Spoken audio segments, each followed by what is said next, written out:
Bicara melawan Corona bersama Classy FM.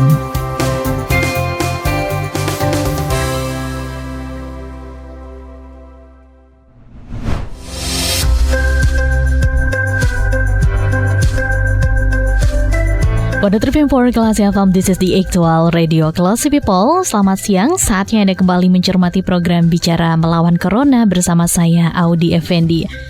Saat ini banyak sekali warga yang tidak percaya akan adanya COVID-19.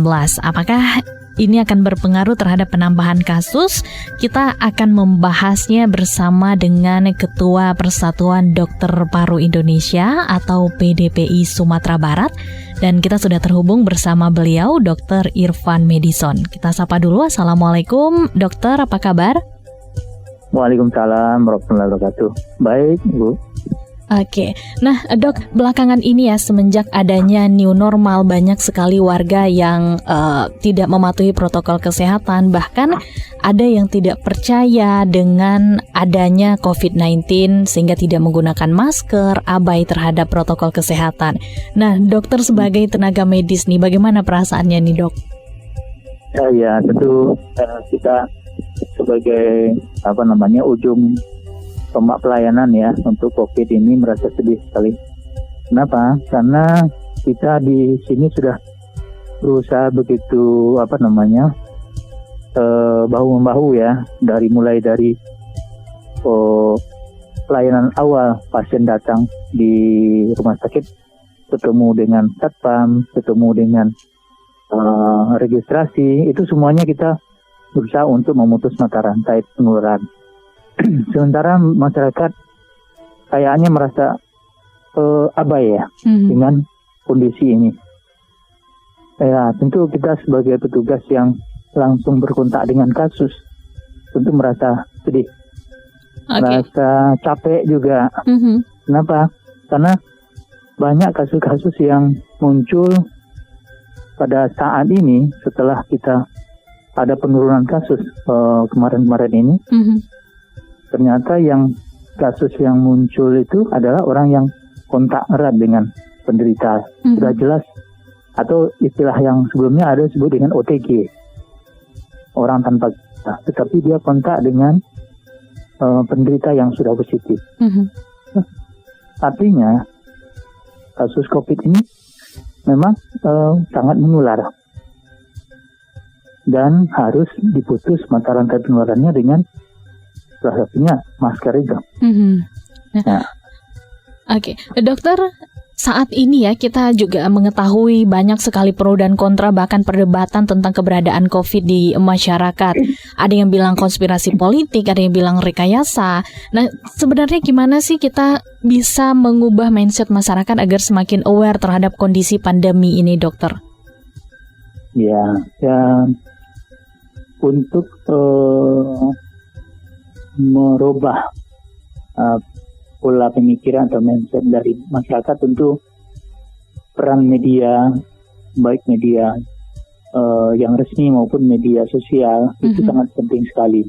Dan merubah pola itu sendiri, masyarakat sangat terpengaruh sekali oleh media sosial.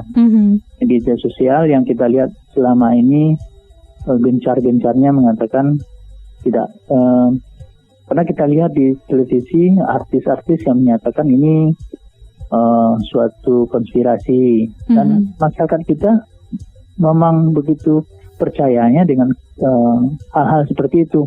Kalau sudah orang-orang yang seperti public figure yang mengomong itu didengar, akhirnya kan jadi salah persepsi jadinya.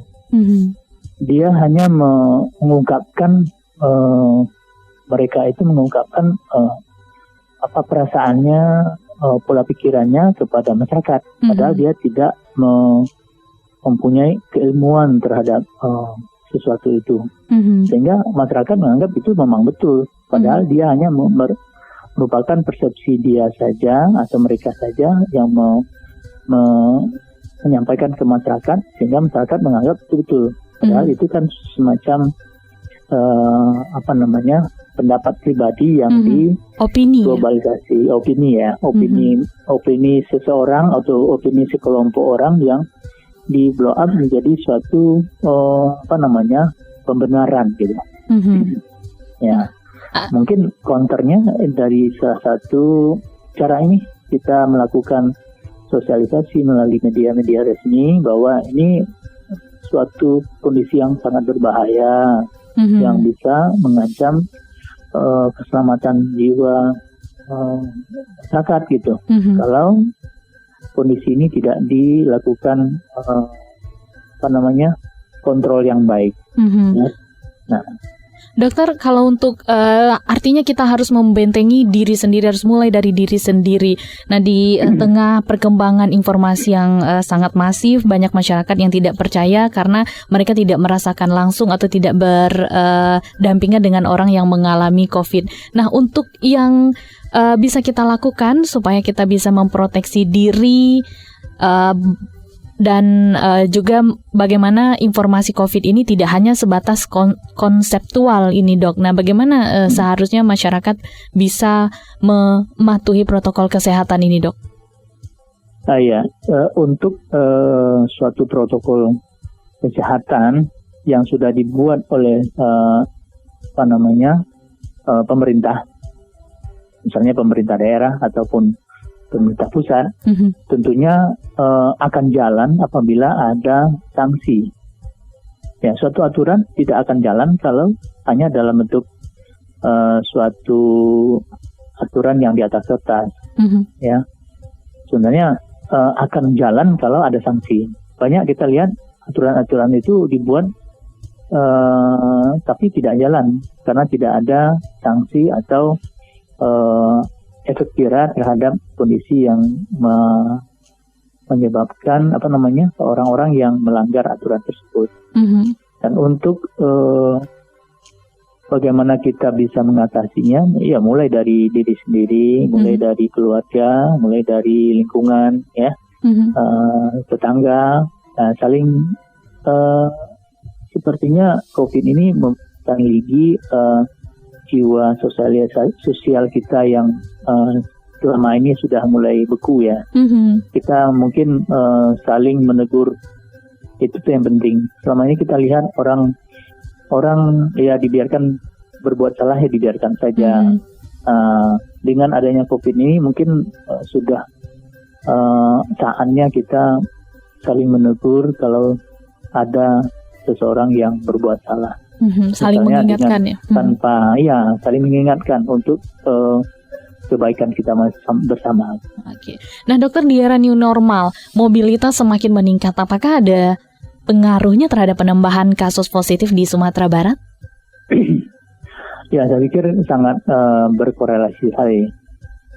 Kita lihat kalau kita perhatikan dari data yang ada, sebelum Hari Raya Idul Adha, itu kasus di Sumbar itu turun.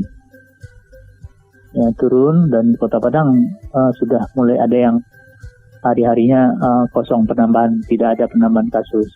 Nah, setelah ada kelonggaran ya, orang bisa keluar masuk daerah, ya, walaupun dengan ada aturan juga khusus dengan swab, tapi itu kan tidak 100% bisa menyaring orang ya, yang tidak yang ada kasus atau yang menderita itu tidak bisa terseleksi dengan baik. Satu-satu tentu ada yang lolos juga, sehingga yang lolos ini bisa menularkan ke orang lain. Nah, kita lihat sejak Lebaran Idul Adha itu meningkat kasus kita. Artinya ada kasus-kasus yang berkontak dengan orang yang datang dari luar daerah yang menyebabkan timbul kasus baru di daerah kita. Artinya dengan new normal yang tidak sesuai dengan protokol yang disyaratkan atau yang sudah digariskan oleh pemerintah, baik pemerintah pusat maupun daerah, tentu akan menyebabkan terjadinya kebocoran-kebocoran dari kasus ini, muncul penambahan kasus, klaster baru gitu kan. Nah, itu yang kita kita antisipasi sebenarnya. Dengan adanya new normal ini yang tidak sesuai dengan protokol, sebenarnya berisiko untuk penambahan kasus. Dari penambahan kasus nih dok, bahkan ada yang tanpa gejala atau dengan indikasi OTG seperti yang dokter sampaikan tadi. Apakah orang awam bisa membedakan antara flu biasa dengan COVID-19 dok? Kalau untuk orang awam sendiri mungkin susah ya membedakan. Karena gejala, kalau orang yang tanpa gejala itu yang bergejala aja susah, apalagi yang tanpa gejala kan. Yang penting diingat ya, COVID-19 ini adalah suatu penyakit infeksi. Artinya ada sumber yang sumber penularan seharusnya, sumber penularan yang menjadi pemicu sumber dari penularan tersebut. Artinya kita harus tahu riwayat paparan dari orang yang tidak kita ketahui status kesehatan COVID-nya. Misalnya kalau kita satu keluarga kita tahu kemana-kemana aja. Dan dalam waktu mungkin kalau COVID-19 ini kan masa inkubasinya terhitung sekitar 2 minggu ya. Dalam 2 minggu itu tidak ada keluhan, tidak ada demam, tidak ada batuk pilek dan lain-lain. Artinya dia tidak punya bergejala dan tidak ada kontak dengan sumber penularan, artinya dia bersih. Nah, kalau orang kontak dengan orang dari luar daerah Sumbar, misalnya daerah-daerah yang punya kasus yang banyak, misalnya dari DKI, dari Jawa Timur, dari Medan, gitu ya, dari luar daerah ya, yang belum tahu kita lokasi tempat tinggalnya itu apakah ada kasus atau tidak, kita anggap itu berisiko. Ya. Berisiko artinya apabila dia kontak dengan seseorang yang berasal dari luar daerah, itu punya faktor risiko untuk tertular COVID-19 ya. Nah itu yang dia apakan. Kalau dia berkontak, dia harus diisolasi selama 2 minggu. Nah itu sebenarnya untuk antisipasi kita jangan sampai terjadi penyebaran.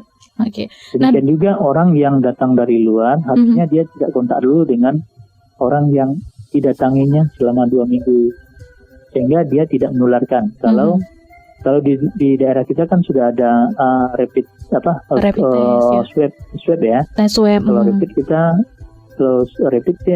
itu kita tidak menganjurkan sih. Karena apa? Karena ada kemungkinan dia positif palsu ataupun negatif palsu sehingga tidak akurat. Kalau swab itu lebih meyakinkan kita bahwa yang ketemu itu memang betul-betul virusnya gitu.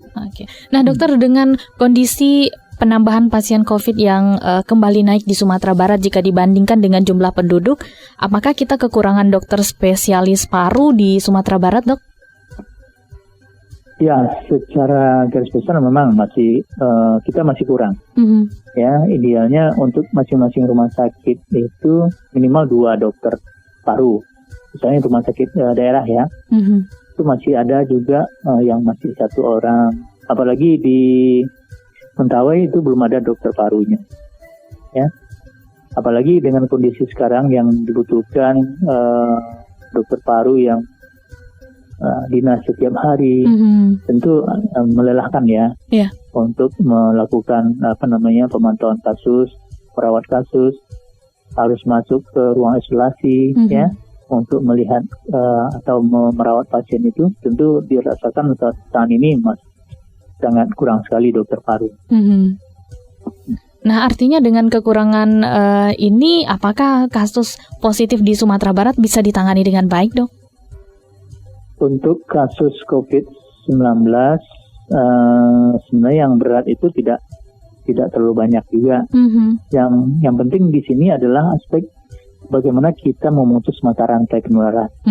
Kalau untuk kasus-kasus yang berat, biasanya pasien tersebut dikirim ke Rumah Sakit M. Jamil sebagai pusat rujukan di Sumatera bagian tengah. Nah, untuk kasus-kasus yang ringan bisa dirawat di rumah sakit daerah. Nah, untuk kasus seperti ini butuh dikawal oleh dokter-dokter paru. Mana yang kasus-kasus yang bisa jadi kasus yang awalnya ringan, sedang itu bisa jatuh ke berat. Nah, dari awal itu sudah dipantau, ini kemungkinan jadi berat, ini harus dirujuk. Itu yang penting. Oke. Nah, untuk kasus-kasus yang tanpa gejala itu kan hanya butuh isolasi mandiri saja atau isolasi di tempat yang sudah ditetapkan oleh pemerintah daerah. Oke. Nah, seperti yang dokter katakan, memutus mata rantai COVID-19, adakah indikator-indikator yang perlu kita koreksi pada saat menghadapi new normal ini, Dok? Sebenarnya yang perlu kita pemakaian masker. Pemakaian masker terutama di tempat umum. Kita lihat di sini di tempat umum banyak orang yang tidak pakai masker. Nah, itu salah satu indikasi bahwa ini berbahaya. Ya. Kemudian tempat cuci tangan di tempat-tempat fasilitas umum. Itu kita sudah lihat banyak ya yang sudah menyediakan tempat cuci tangan untuk fasilitas publik ya, ada itu. Cuman kita lihat, pastikan bahwa ada enggak disinfektannya, ada enggak cairan untuk cuci tangannya, hand sanitizer-nya ya. Hand sanitizer-nya sudah ada enggak di sana gitu kan. Nah, itu yang perlu kita jadikan sebagai patokan. Ini sudah sesuai dengan kondisi yang diharapkan. Oke. Baik, dokter, terima kasih atas informasi dan juga waktunya di siang hari ini berbincang bersama kita Kelas FM. Semoga obrolan kita ini bisa meluruskan kembali informasi yang masif didengarkan masyarakat supaya aware terhadap COVID-19. Peran stakeholder, pemerintah, artis, tokoh publik, sekaligus seluruh elemen masyarakat untuk bisa andil memutus mata rantai COVID-19 ini. Ya, mungkin sedikit tambahan untuk yang menganggap bahwa ini suatu konspirasi, menganggap ini suatu buatan dari petugas kesehatan. Kita harus melihat bahwa banyak petugas kesehatan kita yang meninggal, banyak dokter yang meninggal. Apa mungkin itu suatu konspirasi? Ya kan? Jadi masyarakat harusnya bisa membuka pemahamannya, juga bisa membuka mata telinga dan pemahamannya bahwa sekian banyak petugas kita yang meninggal berjuang untuk menyelamatkan pasien COVID ini semaksimal mungkin tanpa menghiraukan keselamatan dia juga. Nah, masyarakat menganggap ini suatu konspirasi. Itu kita jadi petugas kesehatan, kita sebagai petugas kesehatan jadi sedih sendiri ya. Bahwa ini bukan suatu konspirasi, tetapi memang suatu pandemi, wabah yang menyebarnya sangat cepat ya. Artinya bukan sesuatu yang goib, apalagi mitos begitu ya, Dok ya. Dan kita sebagai masyarakat harus tetap aware, memproteksi diri sendiri, dimulai dari diri sendiri untuk kita sama-sama memutus mata rantai COVID-19. Iya. Baik, terima kasih Dr. Irfan Medison sekali lagi. Ya, sehat-sehat selalu, Dokter. Amin. Assalamualaikum warahmatullahi wabarakatuh. Waalaikumsalam warahmatullahi wabarakatuh. Terima kasih. Anda sudah mencermati program Bicara Melawan Corona bersama Kelas FM. Tetap waspada, bersama kita lawan Corona.